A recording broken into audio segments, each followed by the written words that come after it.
Hey there mga my loves, Gemini, thank you so much for always staying here with me in this channel, babe. So before we start your reading, let me just make patty first. Hi and hello sa ating mga bagong subscribers. Ako po si Yan, welcome po here sa ating mga returning viewers.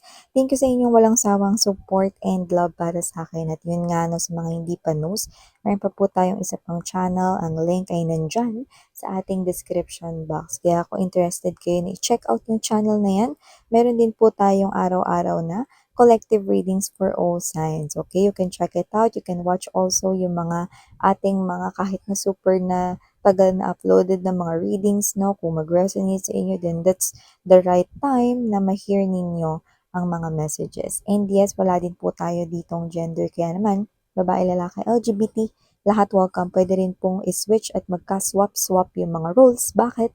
Kasi sa itong general reading and at the end of the day, palagi kayong may free will na free nyo pong gamitin anytime, anywhere. And kung may cross-watchers and meron dito na Gemini placement sa kanilang birth/natal chart, welcome din po kayo. Just take how this resonates, okay? So Archangel Michael, thank you so much together with the angel guides. Can we get messages for Gemini, please? Messages for Gemini, please. What does Gemini needs to know? What does Gemini needs to know? Can you please show me? Gemini. Shuffling is one way, no, para mag-getching natin yung right energies. Ibig sabihin, no, yung mga energies, no, na talagang meant ninyong marinig, no, yung mga makaka-resonate. Okay. Okay. Let's see. What do we have here for you? Gemini. So guys, you do have here the energy of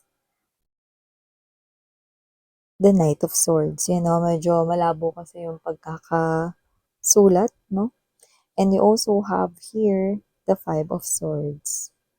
Knight of Swords, Five of Swords, no? Ay nandito na together with the Hangman.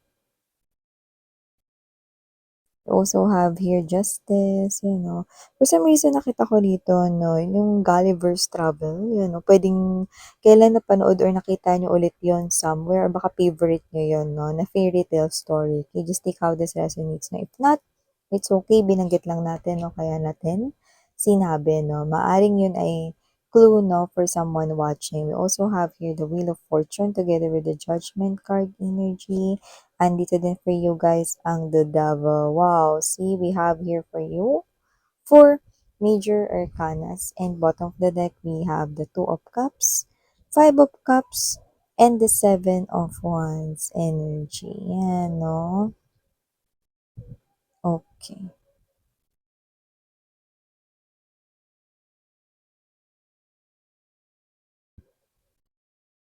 So, unahin na natin tong nakikita ko, no? Meron dito Gemini na nagpipigil, no? Ewan ko kung ba't to nagsisenti dito. Sarap itulak. Gusto niyo naman yung isa't isa, yun yung nakikita ko rito, no? So, hindi ko alam kung kayo ba ay mga students pa lang or you're young in love, no? Pero parang meron dito mga nagsisenti, no? Pwede bang sigurong nagkatampuhan kayo or malamang nagkaroon kayo rito ng maliit na away, no? Pwede hindi kayo nagpapansinan ngayon, no? So, pares kayo rito nagsisenti, no? Siya rin, no? So, nakikita ko rito na kung sino man tong energy na to, na medyo nagiging madrama siya ngayon, no?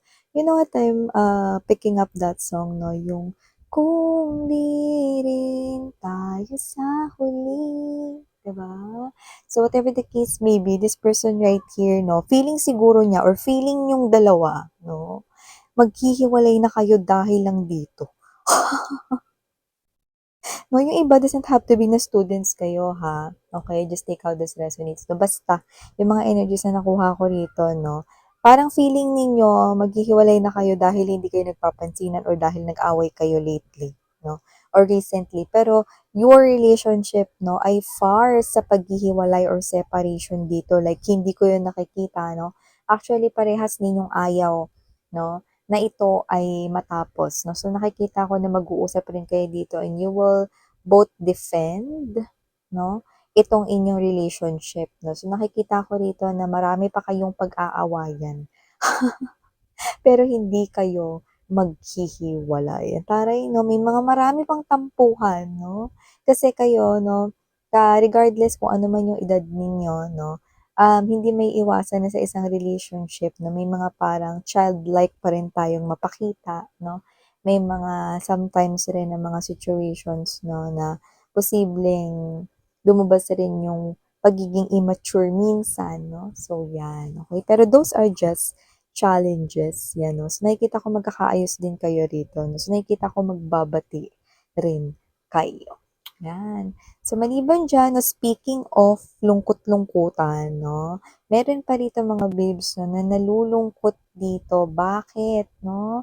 Kasi simula ng naghiwalay kayo, wala pa siyang nahanap na taong sumiseryoso or siseryoso sa kanya. Ay go! Pero yun yung karma niya rito kay universe kasi lumabas dito na parang siya yung nagkaroon ng third party. Nagkaroon kasi dito ng kompetisyon mga mahal 'no, at yun yung nakita ko rito 'no. So, nakita ko rito na yung iba ito nakakaloka. Akala niya may third party ka kaya siya dito nagkaroon ng third party. Ewan ko kung ba't gano'n. Maybe that's a specific message here na nakuha natin for someone watching, pero maybe that's only few of you guys, no? Kaya just take how this resonates, no? Pero, ayun man yung dahilan o hindi, nakita ko rito, no? Na kung sino man tong energy na to, nalulungkot siya rito, hindi dahil namimiss niya kayo, ha? Kundi dahil simula na naghiwalay kayo, wala pang sumeryoso sa kanya. See? It's the karma, it's the justice, no? Ay being served dito sa taong ito, no? So, nakikita ko rito na mukhang history repeats itself sa kanya at ang victim ngayon ay walang iba kundi siya, Gemini. Yan, okay? Kailangan niyang matutunan yung lesson niya rito, no? So, maliban diyan, nakita rin ako ng energy dito kung saan meron kang isasagawa rito, no, na desisyon with the Knight of Swords energy. At kung ano man yung desisyon na yan, nakikita ko na paninindigan mo yung desisyon na yan. No? Nakikita ko rito na magiging responsable ka dyan sa desisyon na gagawin mo. No? Ito ay walang atrasan na rito. At isa ito sa pinakamalaking desisyon na mukhang alam mo na makakapagpabago sa buhay mo. No? This book is the book of life. At kung ano man to mga babes, no, yung mga sanga-sanga na yan ay hindi Jack in the Beanstalk, pwedeng hawig. Pero, just like in that story, no, of Jack and the Beanstalk, no, ito ay may mensahe rin na konektado dito, no. So, dadalhin kayo nito, alam niyo sa panibagong mundo, sa panibagong journey ng buhay ninyo, no, na alam niyo na may pagbabagong positibo doon, no. It's like this is you, alam mo na ito yung magdadala sa inyo, itong malaking desisyon na to, yung magdadala sa inyo ng pagbabago na hinahangad mo, no? Kasi kung palagi na lang ganun yung gagawin mo, alam mo naman na wala na rin magiging pagbabago doon, no? Pero kung gagawa ka rito, no, ng pagbabago talaga mismo, like sisimulan mo yun sa mga action mo, then nakikita mo na yun ay posible na ang mga sagot, no? Na matangay kayo sa panibago rito na gagawin ninyo. No? Parang yung iba, inaalis niyo na rito yung takot ninyo, okay, go na ako diyan, push na ako diyan, tuloy na 'to, 'no? Siguro yung fear ninyo yung nagba-block diyan sa inyo, but now you're taking action to it, 'no? Yung iba puwedeng yan opportunity sa pera, 'no? Baka may mag-a-abroad diyan pero ayaw mawalay sa mga loved ones, 'no, na maiiwanan, 'no? So, nakita ko rito 'no, example lang 'yun.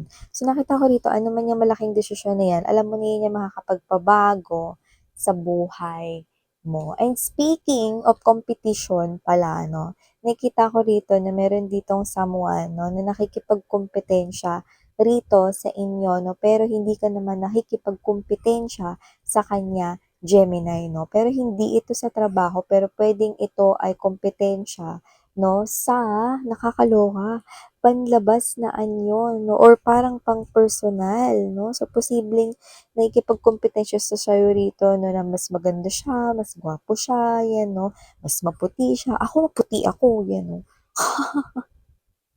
Kakaloka. So, parang kinukumpara niya yung sarili niya sa inyo, ayaw niyang naaangatan nyo siya, no? So, posibleng meron dito na makikipagkompetensya sa inyo kasi meron kayo ditong glow up na nangyayari, no? Like, kapansin-pansin dito yung parang kino-compliment kayo ng iba, "Uy, bagay sa'yo yung haircut mo, ha? Uy, parang pumuti ka dyan sa ano, hindi, kulay lang ng damit to." Ayan, no? So, may mga ganun, no? So, people right here, no, is posibleng kino-compliment kayo. And this energy, this other energy, no, ewan ko kung vain siya or talagang ayaw niya lang rito yung energy na may mas nakaka-receive rin ng mga bati na gano'n, no, ng mga compliments, no.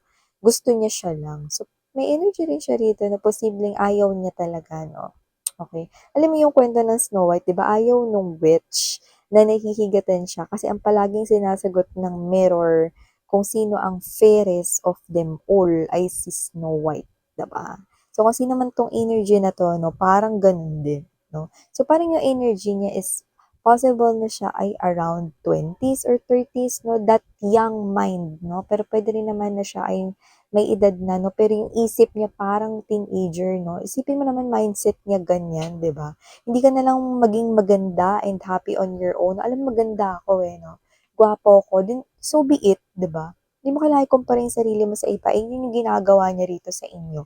Ikaw wala kang kaalam-alam 'no, na ganyan siya sa'yo 'no. Siguro ito yung energy na laging kontra 'no, yung ang daming nagbibigay ng compliment sa'yo pero pagdating sa kanya, alam mo parang yung suot mo, bawasan mong konti kasi 'di bagay.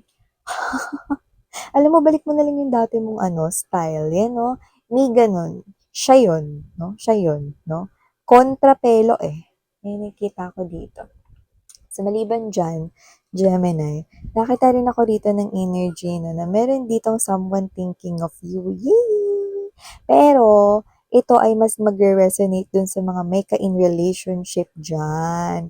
Okay, so parang yung iba kahit hindi kayo rito bagong commitment lang 'no, nakikita ko rito 'no, feels like new pa rin ang inyong relationship. This person is thinking about you 'no, kahit siya ay nasa trabaho, kahit may ginagawa 'no, and even at this very moment 'no, isipin mo mantakin mo 'no, ito yung parang medyo parang alam mo yun 'no, given naman na 'no, pero sinasabi pa rin dito sa inyo 'no, ng ating mga baraha, it is because this person here continuously 'no, na ginagawa ito, ano, ang pag-iisip sa'yo, Gemini, yan 'no. So this person right here 'no, is really in love with you.